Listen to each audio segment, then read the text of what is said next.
Motherhood Incorporated proudly presents Military Mom Talk Radio live on TogiNet.com.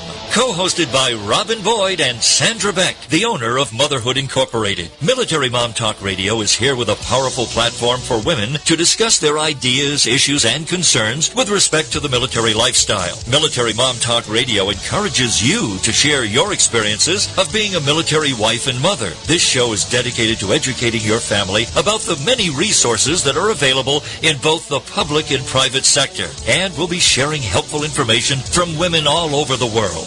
We'll cover everything military, from helping a family member cope with post-traumatic stress disorder, to navigating government programs dealing with family issues, to the struggles of deployment, along with being a working mother both in and out of the home. This is Military Mom Talk Radio, and here are your hosts, Sandra Beck and Robin Boyd.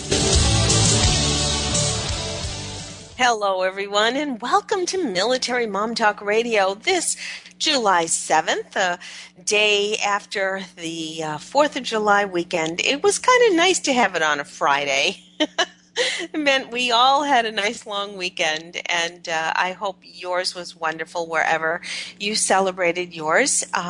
Hopefully the weather was cooperative with you. If you were in many parts of the country, you had rain, and we were one of them. We had quite a bit of rain. It was a pleasant rain as far as we were concerned. We were not part of the Eastern Seaboard winds and part of Arthur, but if you were camping or if you were on the shore, I hope you were safe and sound and were able to have a good story to tell about this 4th of July. Sandra's not here today.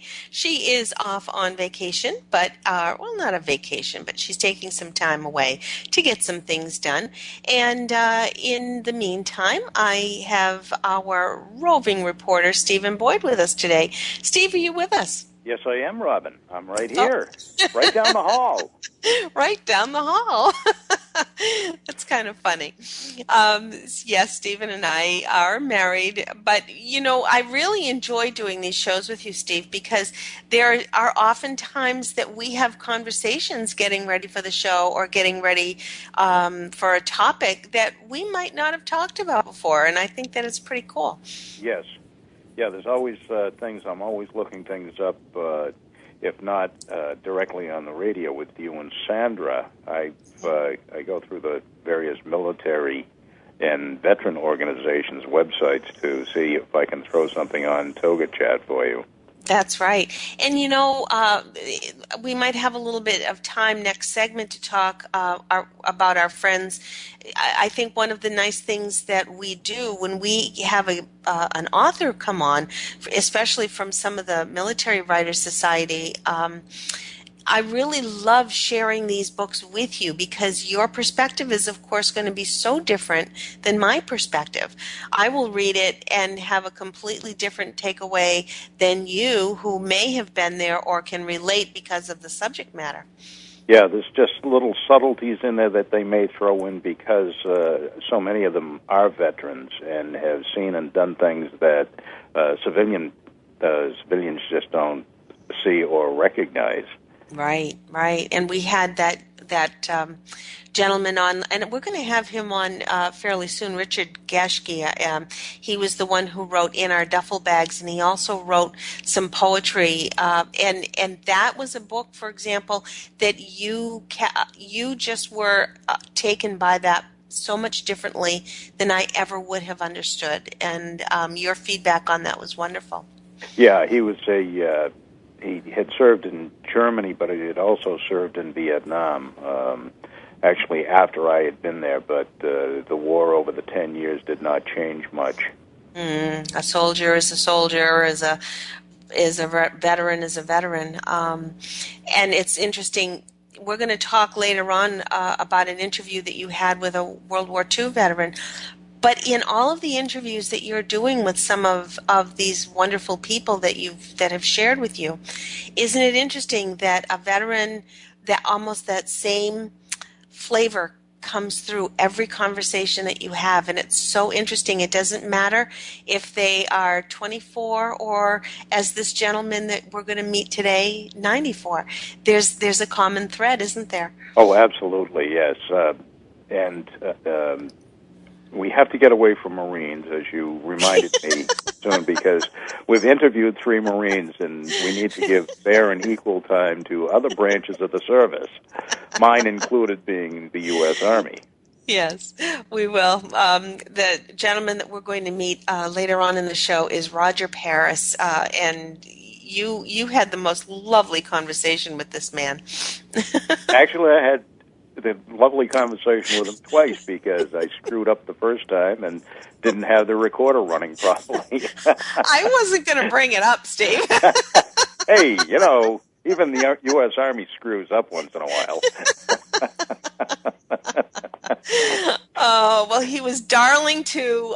He was such a good sport about it all. And He was. And the only thing that I interfered with when I got up to the Veterans Home up in Tilton was that he was just sat down to start watching the Red Sox game, and I said, well, these guys stink anyway. They're losing left and right now anyway. So he says, yeah, you're right.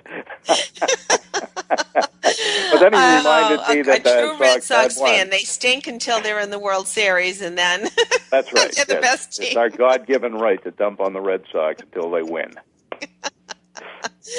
Oh, well, summertime with baseball games, that's one of the best memories probably. Did you go in to see a Sox game when you were a kid? Yes, I did. In fact, I went in with my Uncle Charles and my father and actually saw Ted Williams play at the time. Wow, are you old? I'm so old, a living dead. Sorry, I had to say that. But it's true. I mean, that's sort of a quintessential memory that not just a little boy, little girls will have them too, because your daughter will never let you live it down that you didn't bring her into a Red Sox game. She has not been into a Red Sox game with me. She's 29 come 28 Thursday. And I have taken my son into at least 3 Red Sox games. Well, you're a good dad, honey. yeah, at least 50% of the time. What are some of the other things that you did as a kid? I'm kind of curious. Nothing I care to admit to on the air. I plead the fifth for the most part.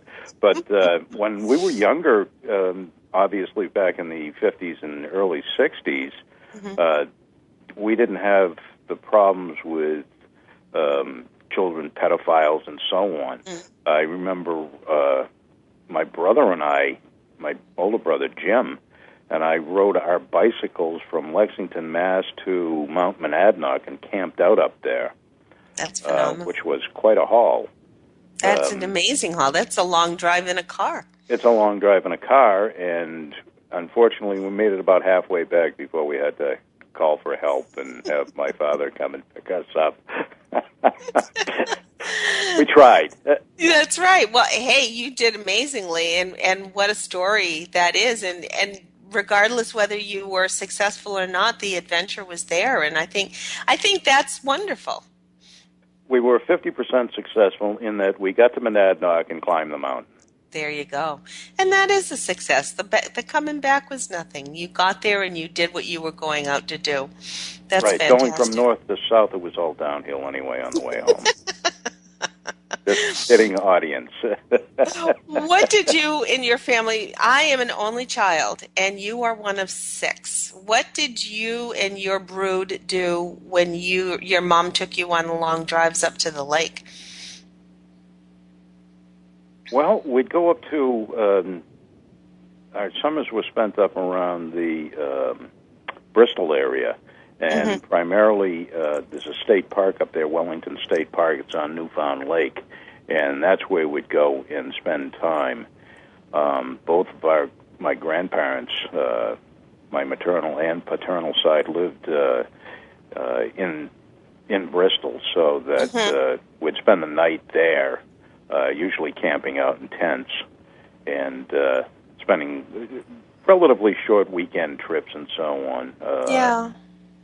My father ran his own medical practice, so he wasn't available for long periods of time for vacations. Sure. Did you and your siblings fight in the car? It must have been a long car ride. There weren't highways back then. Well, That's a rhetorical question for the audience, because you know quite well that we had serious fights and differences. There are, I kind of Googled a couple of things because everybody, and I think it's not just a statement of economy, but I think it's a statement on families wanting to get back together a little bit more. There's a wonderful website called roadsideamerica.com. And if you want either some travel tips, first of all, I Googled to find some ideas on what to do with kids on a long drive.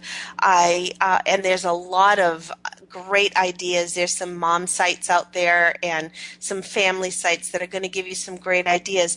But you've got to go and check out this roadsideamerica.com, because it's a site that it's called Your Online Guide to Offbeat Tourist Attractions.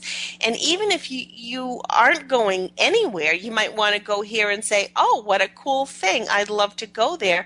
And you might find your destination.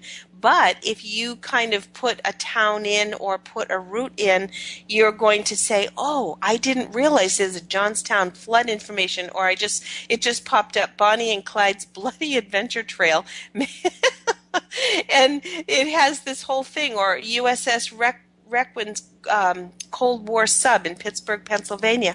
There's a lot of things that might be along the trail that you're heading on while you're on your way to the destination that you want. So I think sometimes breaking up a trip, it might take a little bit longer, but it might just be that one thing that the kids could be looking forward to.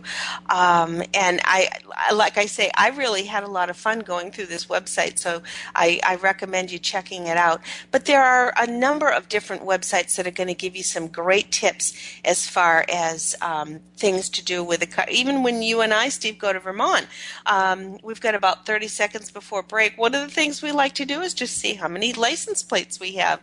But you can make it a game for the kids, and or maybe even a scavenger hunt. Have it be who can find a red car, or who can find a billboard sign that says something on it or whatever.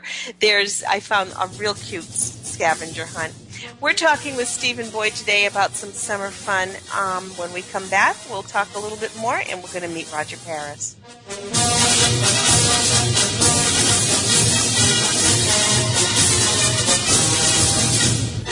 Are you a military mom looking for help in dealing with the system? Keeping the home fires burning? Well, that's what we're here for. It's Military Mom Talk Radio with Sandra Beck and Robin Boyd. And we'll be right back after these.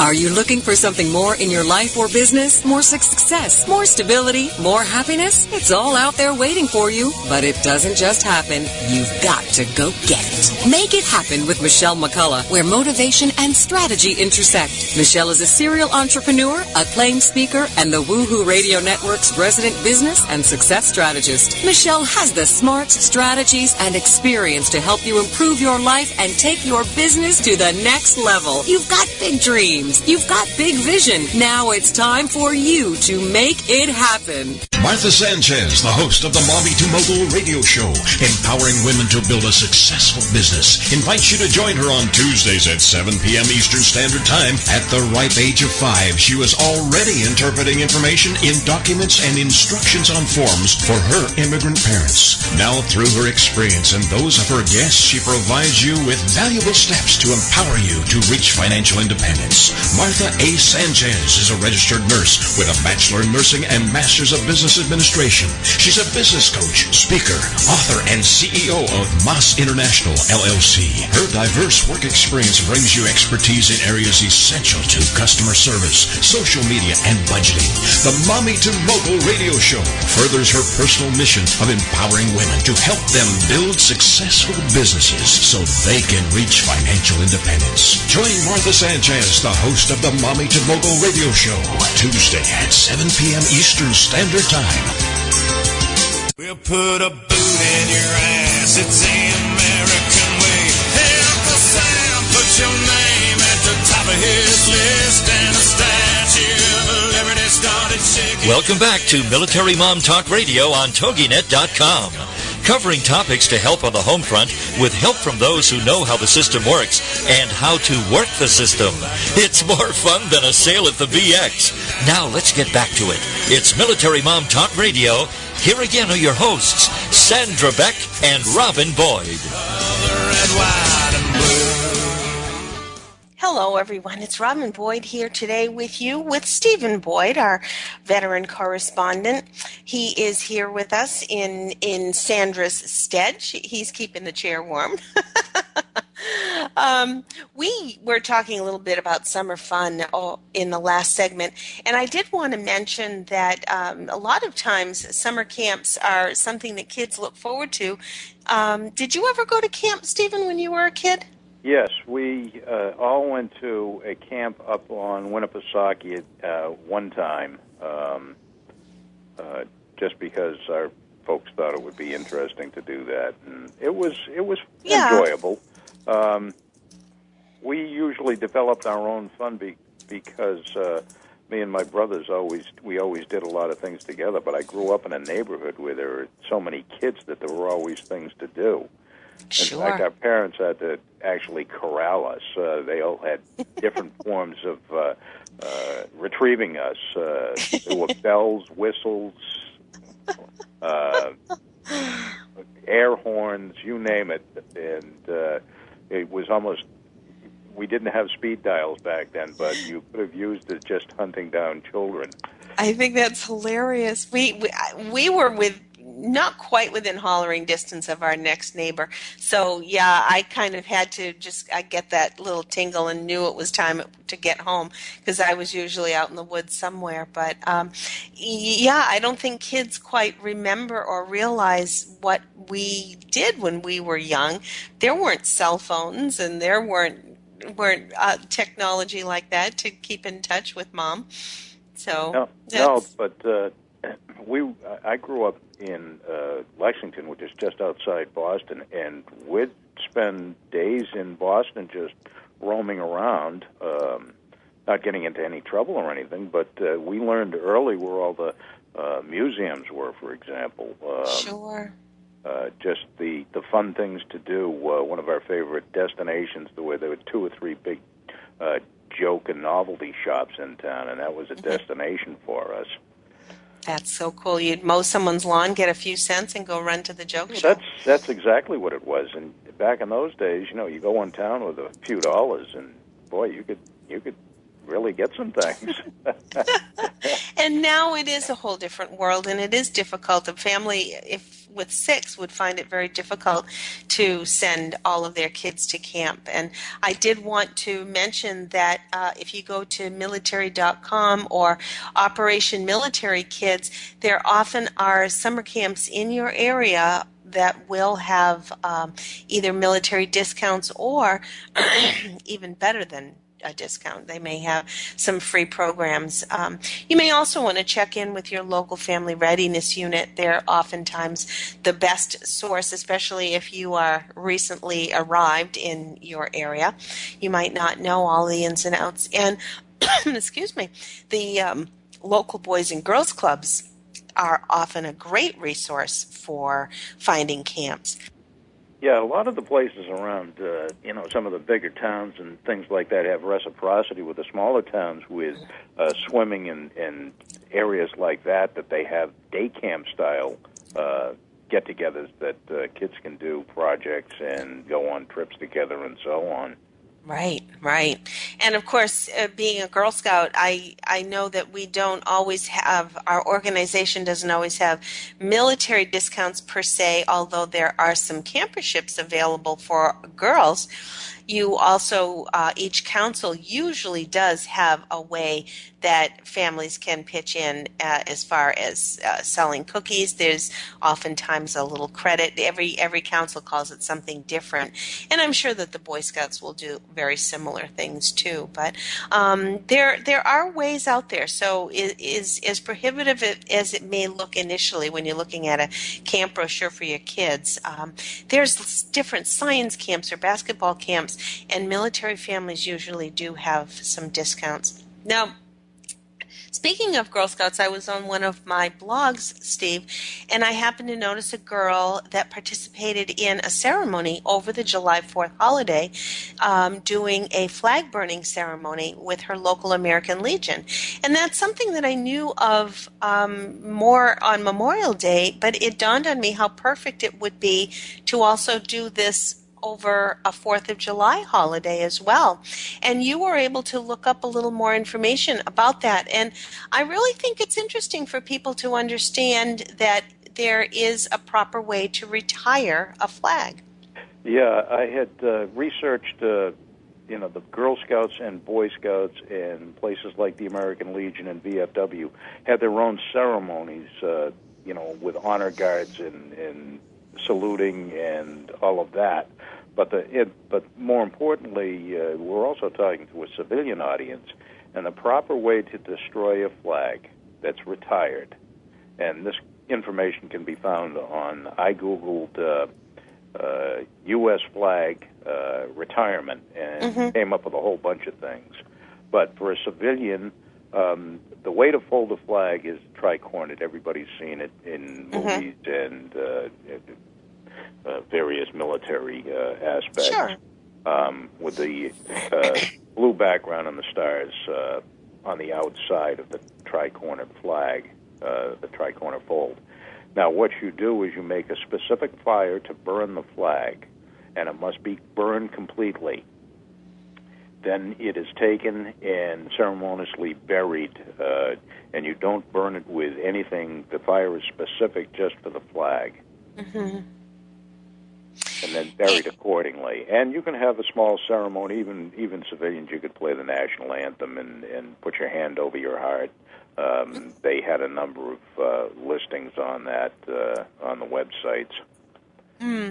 I know that our town's American Legion does it around Memorial Day, and it is a big ceremony. And if one doesn't want to do it themselves, if they don't want to have a ceremony or have the means to be able to burn wherever they are, they can contact an American Legion and they'll be able to help them. They can donate it to them and they can probably take care of it or participate in the American Legion one.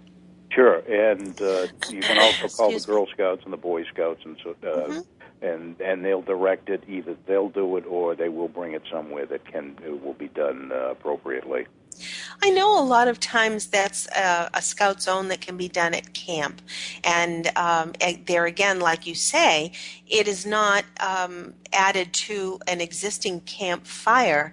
It is always done in its own fire, in its own fire pit, and those ashes are completely collected and then buried, like you said. They're not to be added to another campfire or whatever. Right. And the other thing that they said was not to let the flag let ashes fly up into the sky with it. To try to contain all the ashes together during the burning process. That's really interesting. Did you see some history on this as to how this tradition began? No, I really couldn't find any history. I had gone onto Wikipedia specifically to look at that, and it really didn't say anything. We've heard stories about, and they've showed some pictures of, that it was cut up in certain ways, and some of the ceremonies, maybe through American Legion of VFW or the Girl and Boy Scouts, may have a specific way to do it. But as long as it's done honorably, but the burning is the final resting place for the flag.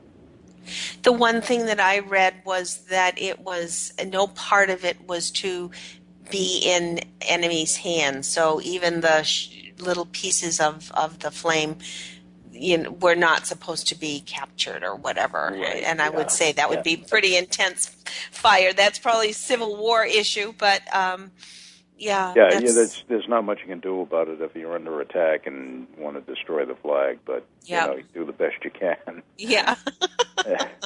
Under the circumstances.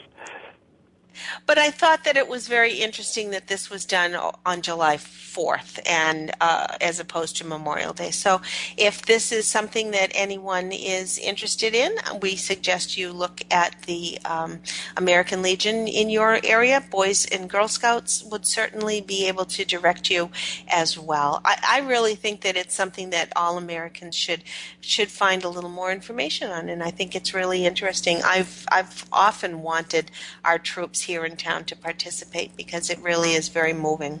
Yeah, and there's also the criteria. It describes the criteria that you use when to retire a flag, Sure. when it gets torn, tattered, etc., or Right. damaged in some way. That it's time to retire it and get a new flag. We've only got 2 minutes, Steve, before the next break, and I want to. The only other thing that I have to say is I get a little bothered when I do see flags flown in the rain, and I really think that they need to come off the flagpole when it's raining. That's just something that bothers me. But yeah, there's a whole set of criteria when you can fly it and so on. Yeah. If you fly it at night, a light has to be on it, for example. Sure. Yeah. There's whole sections of flag etiquette. Yeah. On the websites that I found as well. And I think we should know that as Americans. We should know how to display our flag. Yeah. Right. Our guest coming on, I should say guest, he's an audio guest because you recorded him earlier this week, is Roger Paris. And he is how old, Stephen? He's 94 years old, retired Marine gunnery sergeant from World War II. Actually, he joined in 1938 during the Depression because there weren't any jobs available, and he still had to wait to get into the service then because the armed forces prior to World War II were practically non-existent. The U.S. Army, for example, had 150,000 total men on just prior to the outbreak of World War II, for example. That's fascinating. He's a delightful man, extremely astute, and I can't wait to share his audio with everybody. This will be on after the commercial break. We're talking with Stephen Boyd today on Military Mom Talk Radio. We're so glad you're with us. If you've missed any of this show so far, you sure want to check out MilitaryMomTalkRadio.com. We're on iTunes, and we're right here on the TogiNet station.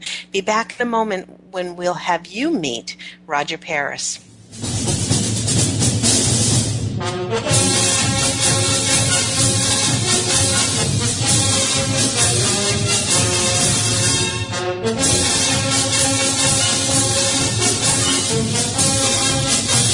Are you a military mom looking for help in dealing with the system? Keeping the home fires burning? Well, that's what we're here for. It's Military Mom Talk Radio with Sandra Beck and Robin Boyd. And we'll be right back after these. If you could live your life truly standing in a place of peace, joy, and abundance, wouldn't that make your heart soar? Now you can, with Lessons in Joyful Living, with your host, Kimberly Rinaldi, Mondays at noon Central on the Rockstar Radio Network. Kimberly Rinaldi, having created a highly successful coaching practice, now teaches Lessons in Joyful Living. She believes in empowering others and that through it, you have the ability to break through any and all barriers, thus allowing you to reach your greatest potential and joyfully step into your life's purpose. What used to take weeks, months, or even years, she can now teach you in a matter of hours with her programs. For more on Kim and her show, go to her website, KimberlyRinaldi.com.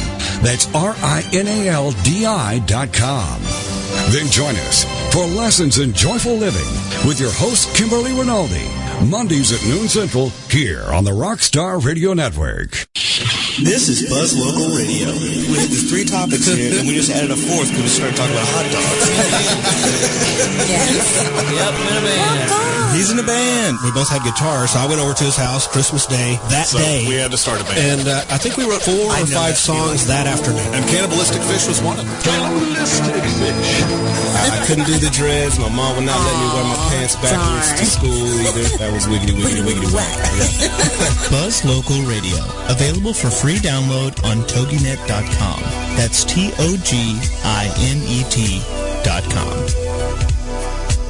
'Cause there ain't no doubt I love this land. God bless the USA.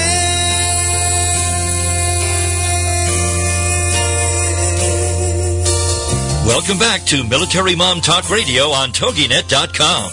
Covering topics to help on the home front with help from those who know how the system works and how to work the system. It's more fun than a sale at the BX. Now let's get back to it. It's Military Mom Talk Radio. Here again are your hosts, Sandra Beck and Robin Boyd. Welcome back, everyone. This is Robin Boyd with you today, along with Stephen Boyd, while Sandra takes a little bit of time off. We had Stephen visit a gentleman in our local veterans home. Briefly, before we start the track here, Stephen, how large is this veterans home in New Hampshire? Let me get my cheat sheet here. It was started in 1890. Wow. Currently, they have 200 residents and 400 staff working there. And they have everything from Vietnam veterans all the way up to folks like Roger Paris, who will be on shortly. The facility is quite large. It's on 27 acres adjacent to Buffalo Park, a 55-acre conservation parcel with nature trails and its own trout pond that they have, that all the residents have access to. And this is not federally funded, but partially state funded and partially supported by the federal government? Most of the operating expenses are paid for by the state of New Hampshire. I see. And when they have a capital project to do, 1/3 is paid by the Veterans Administration, so they do have support. Well, Steve, let's talk on the other side of the track so that we don't get cut off by the last commercial. Let's meet Roger Paris. Let's do that. This is Steve Boyd with Military Mom Talk Radio. I'm here with retired Marine Gunnery Sergeant Roger Paris. Welcome, Roger. Thank you. Glad to be with you. So, can you tell me about your past history with what you did and when you served? This friend of mine, Leo Parento, and I both went through grade school together, high school together, and graduated in 1937. Decided we didn't know what we were going to do. Depression was bad. We didn't have a job, so we thought about the service. And we saw this Marine come up the street where we were hanging around, and turned out to be a friend of mine who was in the Boy Scouts. We liked the uniform, so we said we'd go to Boston and enlist. That's where he told us to go, the Fargo building in Boston. So we went down in October, and they put us on a waiting list and said they'd call us, and they didn't call us till May of 1938. And then went through boot camp. From boot camp went to Norfolk Navy Yard in Portsmouth, Virginia. Supposedly, I have no proof of this on paper, but to go to China. In order to go to China, you had to have 3 years left to do in the service. And naturally, where they're going to get them better than out of boot camp? They have the time. And while we were waiting for the ship to come in, it was a Chaumont. It was an old coal burner. And when you went on the ship, you became part of the crew. And you'd done your 2 years in China, and you crewed all the way back. Well, the ship was in such a bad shape, they dry docked it, and it didn't look like there was one heading for China in the future. So they sent us to Quantico, Virginia, Fleet Marine Force. And we ended up in 5th Marines, G Company, 2nd Battalion, 5th Marines. When they decided they're going to ship us overseas, and to be frank with you, we were not really trained. Right. Our guys and officers, the high ones, were all World War I guys.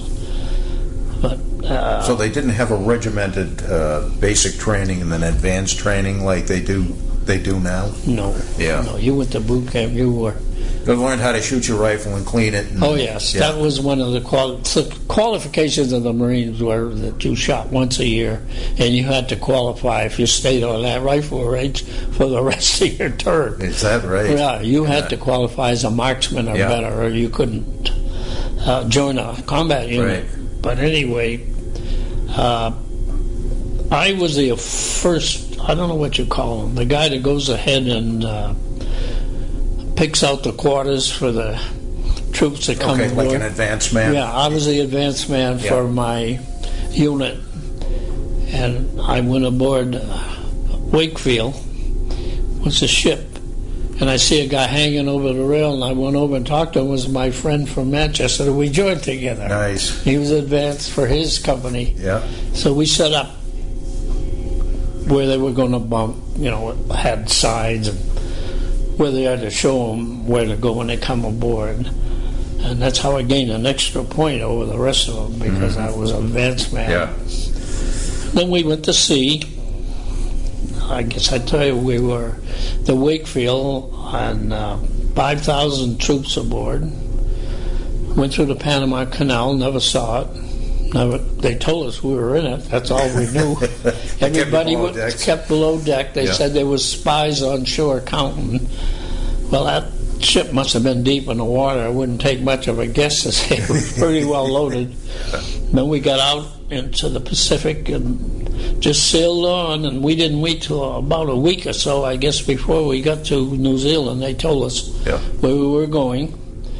And we're going to be in the South Pacific for training for further stuff. And it wasn't for further training, as you know, Guadalcanal came along. They reloaded all the troops and ships and stuff in Wellington.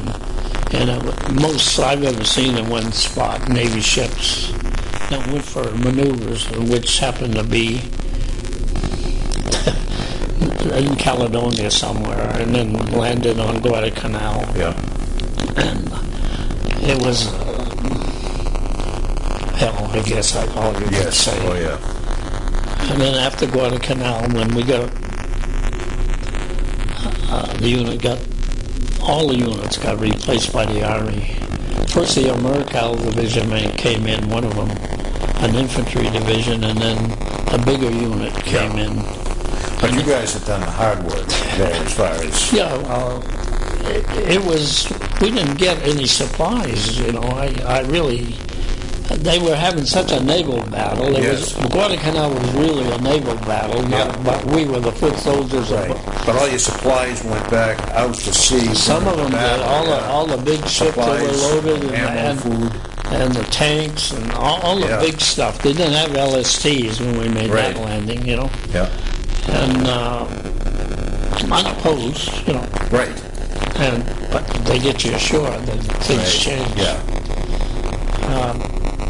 Went back to Brisbane, Australia, when we got relieved by the Army, and everybody, or I'll say 90%, had malaria. So we were in a tropical zone. So then they put us on Australian ships and took us down to Melbourne, which is a temperate zone like here, and just the opposite. And we were there 9 months, and we were part of MacArthur's overall forces. Yeah, we were no longer with Halsey or all them. However, that all changed in the time to come. And we went back to an island called Oahu or Pabu, whatever you want to call it. And retrained. And from there, we staged in New Guinea.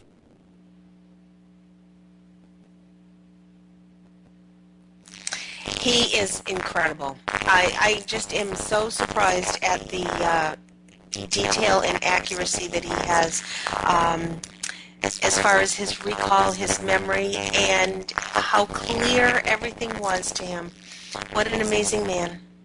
Oh, yeah. He could remember the details of things, of every action and everything that he did there.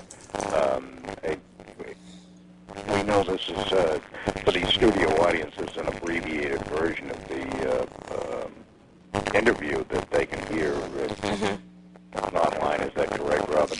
Yes, it's already loaded. It's on our website, militarymomtalkradio.com. You can hear Roger's full interview on our Veterans Corner page. Steve has his all three of the interviews we've done so far, and there are going to be more to come.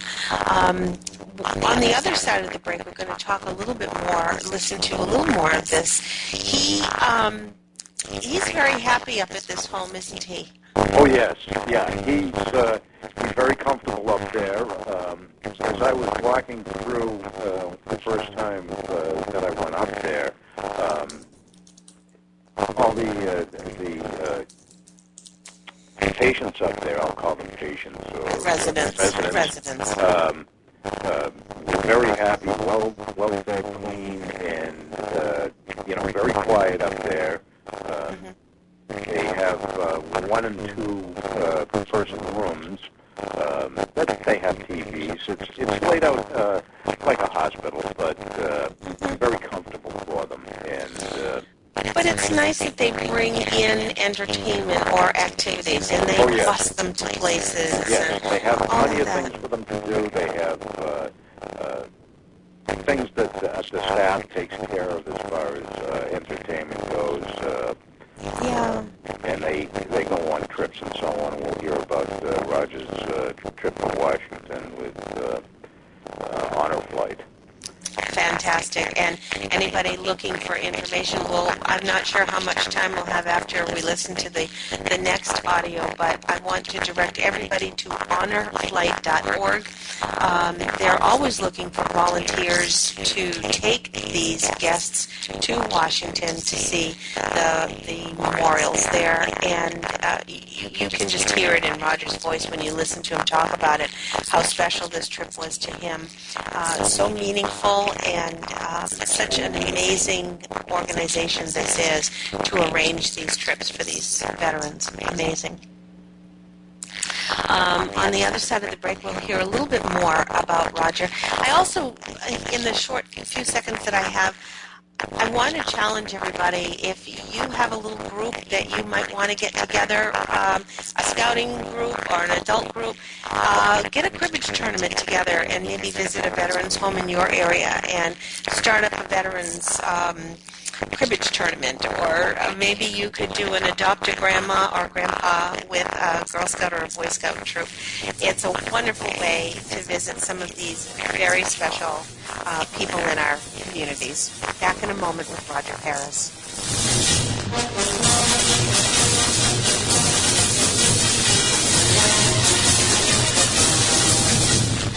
Are you a military mom looking for help in dealing with the system? Keeping the home fires burning? Well, that's what we're here for. It's Military Mom Talk Radio with Sandra Beck and Robin Boyd. And we'll be right back after these. Goals, objectives, business and action plans. How important are they for me to manage? Whether you're an executive, entrepreneur, or maybe you're just someone looking to advance your career and want to be confidently prepared for your future, business and life coach Carmen Carroza can help you remove obstacles and move forward in the right direction. Carmen is known as the real-world coach for a reason. His no-nonsense style, along with an innate ability to form connections with people, gives you a unique opportunity to see higher and further than ever before. We live and work in an ever-changing, complicated world that can leave us with questions about every decision we make. Join host Carmen Carroza, business and life coach, on Forward Motion every Monday at 2 p.m. Central, 3 p.m. Eastern. You will realize dreams and aspirations you thought were out of reach. Is there more living for you to do? Yes. Start living inspired. Be here for Living Inspired with Tricia Goyer, Thursday afternoons at 4, 3 p.m. Central on TogiNet.com. Tricia will dig deep into topics that matter most to women, inspiring women to make a change in their own lives and to make a difference in the world, and maybe even deep within their own hearts. Tricia is a wife, mom, speaker, family expert, and author of 24 books. For more information on Tricia and Living Inspired, go to her website, TriciaGoyer.com. That's TRICIAGOYER.com. Trisha's vision is to be the voice of hope and possibility for women of all ages. Her intention is to serve ordinary women by encouraging extraordinary things with God's help. Trisha expresses real life, real hope for real women. Is there more living for you to do? Yes. Start living inspired. Living Inspired with Trisha Goyer. Thursday afternoons at 4, 3 p.m. Central on TogiNet.com. We'll put a boot in your ass. It's the American way. Hey, Uncle Sam, put your name at the top of his list, and the Statue of Liberty started shaking. Welcome back to Military Mom Talk Radio on TogiNet.com. Covering topics to help on the home front with help from those who know how the system works and how to work the system. It's more fun than a sail at the VX. Now let's get back to it. It's Military Mom Talk Radio. Here again are your hosts, Sandra Beck and Robin Boyd. Welcome back, everyone. This is Robin Boyd with you today, along with Stephen Boyd. If you are heading out to the lake or heading on vacation, I do hope you'll download a few of our podcasts. You can find them at militarymomtalkradio.com. You can find them at iTunes, and you certainly can find them right here on the TogiNet station, along with many of the other shows. No matter what topic you're looking for, we have it for you at TogiNet. Everything from baby and toddler instructions to beautiful business radio to Ghost Chronicles, Harvesting Happiness, Powered Up Talk Radio, Paying It Forward, Sex Talk with Lou Padgett, and Sociable Homeschooler, among others. And don't forget Buzz Local Radio. We have a lot for you to take along with you, all easy to download and easy to bring wherever you go.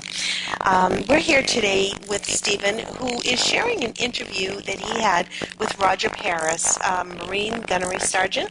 He served in World War II with the 1st Marine Division from 1938 to 1945. He's a native New Hampshireite and is now a resident of our state's Veterans Home, a beautiful facility, as Steve was saying. And one of the things that we always like sharing with everyone and asking everyone is their interaction with the VA hospitals. And Steve was very surprised when he became involved in our VA system, a surprise to the better, and especially with some of the challenges that are in the public's eye right now with our VA system. We want to make sure that people realize that there's a lot of good to the VA, that there is a lot of positive things, and Roger Paris's experiences are a good testament to that. So, Steve, we're going to ask Casey to roll the tape, and we'll hear a little more from Roger Paris. Let's do that. Now, tell me about your dealings with the VA. You've had a few dealings that have been nothing but positive. Yes, except in Florida. Right. That one incident in Florida. I joined the VA in White River Junction from Claremont, and they took care of that side of the state, I guess. And I had a good relation with them. I had a couple of procedures done there, and I was always treated well. The doctors were well, and they were all Dartmouth physicians. And on Wednesdays, the nurses would come over from the nurses' school. I had no complaints about White River. I liked it. Sure. But Manchester VA, I can't say enough for them. They were good. And the only time I had a delay was for eye exam, Sure. It took a couple of years, and we never were allowed dental or anything like that up there. Right. But it was okay. Florida VA, I had one bad incident, but after that, it was okay, and they built a whole brand new one. Yeah. And it was huge, and it was big. I had to pay for part of my prescription, which started at $3, $5, then $9. Yeah. But it was still a bargain. Sure. And when I come back to Manchester and I went to the VA and I self-medicated. They were excellent. I can't say good enough. They got a great crew down there now, because that was a surprise to me, because I'd never used them for 40 years. I had no reason to. I had insurance. And then when I retired, I went over there and I said, I have no insurance or anything. They said, okay. That was my rude awakening when I retired, and they said, well, you can keep the insurance, that you have now. But when I saw the price of it, I said, I can't keep that. Right, we had 100%. Right. Not dental, but just physical. Wife, kids, anything till they're age 18 or something. Right. But they paid everything. It was a great insurance. Yeah. I couldn't afford it. Right. So then I went to the VA, and they let me in, and it was good. Tell me about your experience with the honor flight. Now, you went down there with your brother. Yes. To Washington. Yes. Tremendous. In fact, if I knew you were coming, I'd have baked a cake. I got a whole bunch of pictures of it on my computer of the flight. It was tough for us guys, because we were 5 o'clock from the VA in Manchester, motorcycle escort, and flags, and down to the airport. Yeah. And then we get to Baltimore. Every service was represented. There was 2 nice-looking Marines there. I got over and talked to them. I said, where are you stationed around here? He said, we're not stationed around here. We're in Fort something in Washington. I said, yeah. I said, Marines? He said, yeah. He said, we're part of the honor guards, or probably door openers, and they're not at 8th and I. Right. They're at a fort where they have the cavalry there. They still have a horse cavalry. Oh yeah, that's for the funerals at that whole thing, and Arlington. probably for the tomb of the unknown soldier. Yes, we went to that on the thing. Yeah. The honor flight is quite a thing. It started out west somewhere. Yeah. Pilots, it really increased. I have a picture of me with Bob Dole around my shoulder. Yeah. Talking to me. Sure. And I tell a different story. I say, I'm telling him. Well, he's a World War II vet, too. Oh, yeah. He meets all those buses, and he's responsible for that memorial. Is that right? Yeah. When you go on the bus from Baltimore to the Washington and the World War II memorial, they have on the screens, all through the bus, the story. Yeah. The hard job, he had to get it built. Right. And the only reason he got the permit was it had lowered 6 feet. Okay, yeah. Because if they built it above ground, it would interfere with the view from the Washington Monument to the Lincoln Memorial. Yes. They didn't want anything. Right. But they dropped the area 6 feet and built this. No objection. Yeah, I'm anxious to go down and see all that when I go down, because everything's around the Washington Monument. Just hang around a little bit, and Joe Barr will pay for it. you go. You have a nurse or an angel or whatever you want to call them, each man. Yes. And I had a nurse practitioner from Catholic Medical Center whose husband is a doctor, and he was on it. Yeah. But he had another guy. But I had her. She was great. Yeah. My brother had a girl from some marina around here, Meredith, or I don't know. But they were great. I mean, it's all volunteers that go. It cost them $400. Yeah. Well, thank you very much for talking with me today again. You have any more questions? If you have more things you'd like to tell me, feel free. Well, it's glad I could be with you again. Yes. I enjoy your company. Yes, this has been great. Yeah. This is great. Thank you very much for doing this again. It's no problem. As I told you, I can help you again. Sure. Absolutely. What a delightful man. Roger Paris, thank you so much for this visit. And Stephen, thank you for spending time with him. I'm sure it's your pleasure. Oh, yes. It was. It's great talking to them. It was interesting, too, when I was walking through, going up to meet him for the first time, and the subsequent visit as well, was that all the veterans regardless of their state of mind or their health or anything, just all had smiles on their faces. And I had told you about this before. It's almost as if anticipating that you were there to see them. Yeah. So it's one of those places where if anyone, young people or whatever, have an opportunity just to go up and chat with some of these old folks, they'll really appreciate it. Yeah, definitely. And as I say, maybe it might be to talk with the facility and see if you can start up a cribbage tournament, or maybe they have an outdoor, maybe they play horseshoes, or there's an awful lot of things that are it's the pleasure is twofold. Definitely twofold. Yes, they have so many stories to tell you, but they're old retired people, and they have the camaraderie between services, regardless of which branch you were in, have always been there, and it grows stronger over the years. They certainly do. And what is just so delightful to listen to this gentleman is how sharp and how bright and how alive his mind is. Maybe his body is slowing down a bit, but him telling you that his pictures are all on his computer, and he was getting an email the other day from so-and-so. Exactly. He gave me his card with his cell phone number on it, so that I could be in touch with him if I wanted to get in touch with him directly. And isn't that wonderful? The facility is fantastic up there. One of the representatives that I talked, Len Stewart up there, is already lining up more veterans for me to talk to from various branches and specialties. Wonderful. And I've got a home for a lot of folks up there, apparently. Yes, you're going to be the regular. Yeah, Stephen, thank you so much for being with us today.